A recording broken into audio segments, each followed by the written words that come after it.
بغیر وضو کے آیت الکرسی، آیت کریمہ چاروں کل یا دوسرے وظائف پڑھنے والوں، پہلے حضرت محمد صلی اللہ علیہ وسلم کا یہ فرمان سن لو۔ نبی کریم صلی اللہ علیہ وسلم نے بغیر وضو آیت الکرسی یا دوسرے وظائف پڑھنے والوں سے کیا فرمایا؟ بسم اللہ الرحمن الرحیم۔ یہ آیت الکرسی ہے جو قرآن کریم کی تمام آیات سے عظیم آیت ہے اور جس کی بڑی فضیلت ہے۔ صحیح حدیث سے ثابت ہے، یہ اللہ تعالیٰ کی صفات جلال، اس کی علی شان اور اس کی قدرت و عظمت پر مبنی نہایت جامع آیت ہے۔ سیدنا ابی بن کعب بیان کرتے ہیں کہ نبی کریم صلی اللہ علیہ وسلم نے ان سے پوچھا، اے ابو مندر، کیا تم جانتے ہو تمہارے پاس کتاب اللہ کی سب سے زیادہ عظمت والی آیت کون سی ہے؟ کہتے ہیں میں نے جواب دیا، اللہ اور اس کا رسول صلی اللہ علیہ وسلم ہی زیادہ جانتے ہیں۔ رسول اللہ صلی اللہ علیہ وسلم نے دوبارہ پوچھا، اے ابو مند، کیا تم جانتے ہو کہ تمہارے پاس کتاب اللہ کی سب سے زیادہ عظمت والی آیت کون سی ہے؟ میں نے کہا، اللہ لا الہ الا هو الحی القیوم، یعنی آیت الکرسی۔ تو رسول اللہ صلی اللہ علیہ وسلم نے میرے سینے پر ہاتھ مارا اور فرمایا، اللہ کی قسم، تو نے درست کہا۔ اے ابو مندر، تمہیں علم مبارک ہو۔ سیدنا ابو ہریرہ بیان کرتے ہیں کہ رسول اللہ صلی اللہ علیہ وسلم نے مجھے رمضان کی زکوٰۃ، صدقہ فطر کی حفاظت کے لیے مقرر فرمایا تو ایک رات کو ایک آنے والا آیا اور اس نے اپنے کپڑے میں کھانے والی چیزیں بھرنا شروع کر دی۔ میں نے اسے پکڑ لیا اور کہا، میں تجھے رسول اللہ صلی اللہ علیہ وسلم کی خدمت میں پیش کروں گا۔ اس نے کہا کہ مجھے چھوڑ دو، میں محتاج، عیال دار اور سخت حاجت مند ہوں۔ میں نے اسے چھوڑ دیا۔ صبح ہوئی تو رسول اللہ صلی اللہ علیہ وسلم نے فرمایا، ابو ہریرہ، اپنے رات کے قیدی کا حال تو سناؤ۔ میں نے عرض کیا، اللہ کے رسول، جب اس نے کہا کہ وہ سخت حاجت مند اور عیال دار ہے تو میں نے رحم کرتے ہوئے اسے چھوڑ دیا۔ آپ صلی اللہ علیہ وسلم نے فرمایا، اس نے تم سے جھوٹ بولا ہے اور پھر آئے گا۔ اب مجھے یقین ہو گیا ہے کہ وہ واقعی دوبارہ آئے گا، کیونکہ رسول اللہ صلی اللہ علیہ وسلم نے یہ خبر دے دی تھی کہ وہ دوبارہ آئے گا۔ کل سو میں نے چوکنا رہا، چنانچہ وہ آیا، اس نے اپنے کپڑے میں خوراک ڈالنا شروع کر دی۔ میں نے اسے پکڑ لیا اور کہا کہ تجھے ضرور رسول اللہ کی خدمت میں پیش کروں گا۔ کہنے لگا، مجھے چھوڑ دو، میں بہت محتاج ہوں اور مجھ پر اہل و عیال کی ذمہ داری کا بوجھ ہے، اب میں آئندہ نہیں آؤں گا۔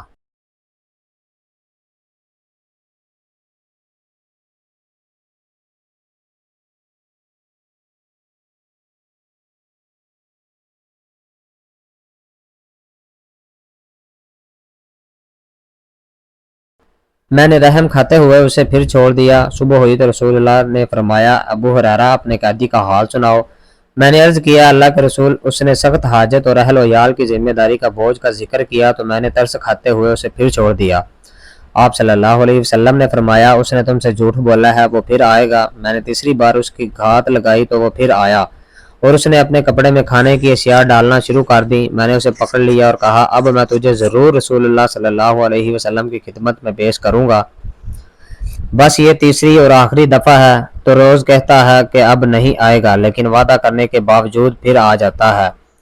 صبح ہوئی تو رسول اللہ صلی اللہ علیہ وسلم نے فرمایا، اپنے رات کے قیدی کا حال سناؤ۔ میں نے عرض کی، اے اللہ کے رسول صلی اللہ علیہ وسلم، اس نے کہا تھا کہ وہ مجھے کچھ ایسے کلمات سکھائے گا جن سے اللہ تعالیٰ مجھے نفع دے گا۔ یہ سن کر میں نے اسے پھر چھوڑ دیا۔ آپ صلی اللہ علیہ وسلم نے فرمایا، وہ کلمات کیا ہیں؟ میں نے عرض کی۔ اس نے مجھ سے کہا کہ جب بستر پر آؤ تو اول سے آخر تک مکمل آیت الکرسی پڑھ لیا کرو، اس سے ساری رات اللہ کی طرف سے ایک محافظ تمہاری حفاظت کرے گا اور صبح تک کوئی شیطان تمہارے قریب نہیں آ سکے گا۔ اب صحابہ کرام خیر و بھلائی کے سیکھنے کے حد درجہ شائق تھے۔ یہ سن کر نبی کریم صلی اللہ علیہ وسلم نے فرمایا، اس نے تم سے بات تو سچی کی ہے، حالانکہ وہ خود تو جھوٹا ہے۔ اے ابو ہریرہ، کیا تمہیں معلوم ہے کہ 3 راتیں کس سے باتیں کرتے رہے ہو؟ میں نے عرض کی، نہیں۔ تو رسول اللہ صلی اللہ علیہ وسلم نے مجھے بتایا، وہ شیطان تھا۔ ناظرین، ہر مسلمان کے لیے یہ ضروری ہے کہ سوتے وقت اللہ کا نام پڑھ کر سوئے، اور جب ہم قرآن کی سب سے طاقتور آیت یعنی آیت الکرسی پڑھ کر سوتے ہیں تو ہماری حفاظت کے لیے ایک فرشتہ بھیجتا ہے جو برے خوابوں اور تمام برائی سے پوری رات ہماری حفاظت کرتا ہے، اور ہم پوری رات اللہ کی حفاظت میں سکون کی نیند سوتے ہیں۔ قرآن پاک کا ہر ایک لفظ ایک معجزہ اور تمام انسانیت کے لیے ہدایت کا راستہ ہے۔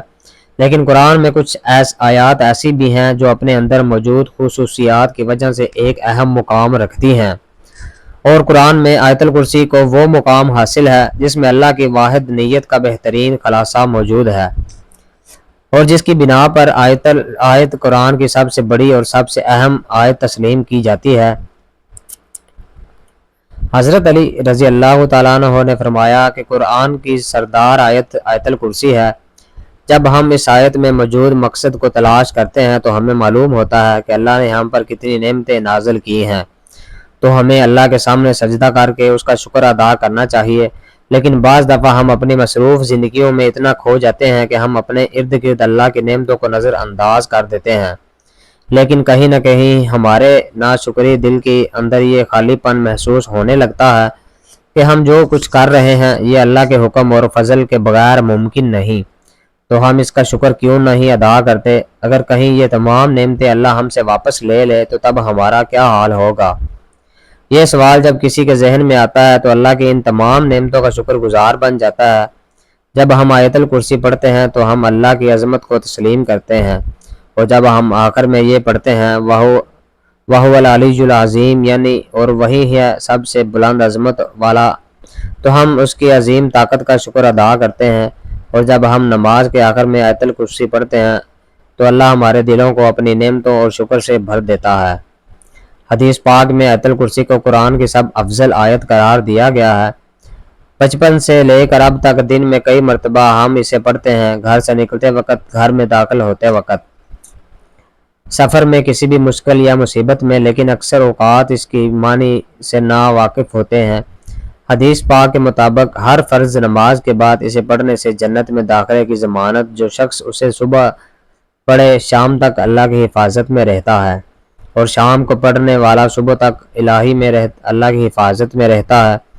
روایت میں ہے کہ اس اکیلی آیت مبارکہ کی نزول کے وقت 30,000 فرشتے اور بعض روایت کے مطابق 70,000 فرشتے اترے تھے، جس سے اس کی شان ظاہر ہوتی ہے۔ حدیث پاک میں نبی کریم صلی اللہ علیہ وسلم نے فرمایا، معراج کی رات مجھے 3 نور دکھائی دیے۔ پوچھنے پر پتہ چلا کہ ایک آیت الکرسی، دوسرا سورہ یاسین اور تیسرا سورہ کوثر کا نور ہے۔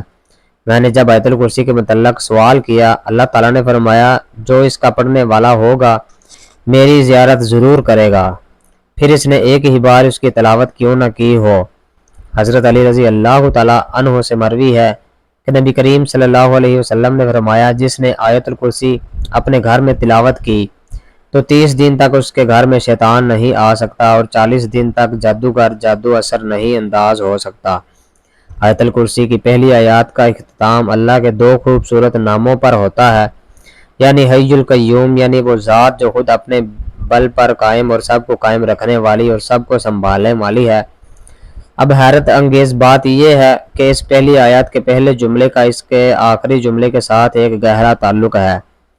اس آیت کے آخری جملے میں پھر سے اللہ تعالیٰ کے 2 نام آئے ہیں جو اس طرح اور وہی ہیں سب سے بلند اور عظمت والا۔ اس آیت کے دوسرے جملے میں اللہ فرماتا ہے، نہ اس کو اونگ آتی ہے نہ نیند، نہ تمام مخلوقات وقت کے ساتھ سست پڑ جاتے ہیں، آرام مانگتے ہیں، نیند چاہتے ہیں، سوئے بغیر رہ نہیں سکتے، اور نیند موت کی ہی ایک صورت ہے۔ اس لیے اس آیت کے حصے میں ذکر ہے کہ وہ ذات طاقت کا سرچشمہ، ہر لحاظ مکمل اور اپنی مخلوق کی نگہبانی فرمانے والا، اپنی مخلوقات کے ہر ذرے سے باخبر ہے۔ اب اس آیت کی 8ویں جملے میں دیکھیں کہ اللہ کیا فرما رہا ہے، اور اسے زمین و آسمان کی حفاظت تھکاتی نہیں ہے۔ اس آیت کا دوسرا جملہ اصل میں اس کی 8ویں جملے کے ساتھ جڑا ہوا ہے، جس میں اللہ یہی فرماتا ہے کہ نیند اور آرام اس کی پیدا کردہ مخلوق کے لیے ہے، اور اللہ نہ سوتا ہے نہ اسے اونگ آتی ہے۔ اب تیسرے جملے میں ذکر ہے، جو آسمانوں میں ہے اور جو کچھ زمینوں میں ہے سب کچھ اسی کا ہے۔ اس آیت میں اللہ فرماتا ہے کہ جو آسمانوں میں ہے اور جو کچھ زمین میں ہے سب کچھ اس کا ہے، یعنی وہ ہر چیز کا جو اس نے پیدا کیا اس کا مالک ہے۔ اب اس آیت کے 7ویں جملے میں اللہ فرماتا ہے، اس کی کرسی میں سب آسمانوں اور زمین سمائے ہوئے ہیں۔ جب اللہ اپنی کرسی کی بات کر رہا ہے تو مطلب کہ وہ اپنی بادشاہت کی بات کر رہا ہے۔ پھر چوتھے جملے میں اللہ ارشاد فرماتا ہے، کون ہے جو اس کے سامنے اس کی اجازت کے بغیر کسی کی سفارش کر سکے؟ پھر چھٹے جملے میں فرماتا ہے اور اس کے علم میں کسی بھی چیز کا احاطہ نہیں کر سکتے مگر جتنا وہ چاہے۔ اب چوتھا اور چھٹا جملہ ایک دوسرے کے ساتھ منسلک ہے، یعنی پہلا جملہ اور جملہ نمبر 2، دوسرا اور 8واں جملہ، تیسرا اور 7واں جملہ، چوتھا اور چھٹا جملہ ایک دوسرے سے منسلک ہیں۔ تو باقی کون سا جملہ رہ جاتا ہے جو جملہ نمبر ہے 5، جس میں اللہ تبارک و تعالیٰ فرماتا ہے اللہ جانتا ہے جو ان سے پہلے ہو چکا ہے اور جو ان کے بعد ہونے والا ہے۔ یہ جملہ اس آیت کے بالکل درمیان میں ہے، جس سے پہلے اور جس کے جو کچھ بھی ہے اللہ نے بیان فرمایا۔ اس کے بارے میں 5ویں جملے میں فرمایا کہ وہ سب جانتا ہے اور اس سے کچھ بھی چھپا نہیں ہے۔ اب اللہ کے سوا کون کہہ سکتا ہے کہ بے شک قرآن اللہ کے الفاظ ہیں، جس کی ایک ایک آیت ہمارے لیے ہدایت کا راستہ ہے۔ اللہ تعالی ہم سب کو قرآن کریم سمجھ کر پڑھنے والا اور اس پر عمل کرنے والا بنائے۔ ناظرین، آیا اب ہم جانتے ہیں کہ آیت الکرسی کا اردو میں ترجمہ۔ بسم اللہ الرحمن الرحیم۔ اللہ کے سوا کوئی معبود نہیں، اللہ ہی ہمیشہ زندہ اور باقی رہنے والا ہے، نہ اس کو اونگ آتی ہے نہ نیند۔ جو بھی آسمانوں پر ہے اور جو بھی زمین پر ہے سب اللہ کا ہے۔ کون ہے جو بنا اللہ کے اجازت کے اس کی سفارش کر سکے؟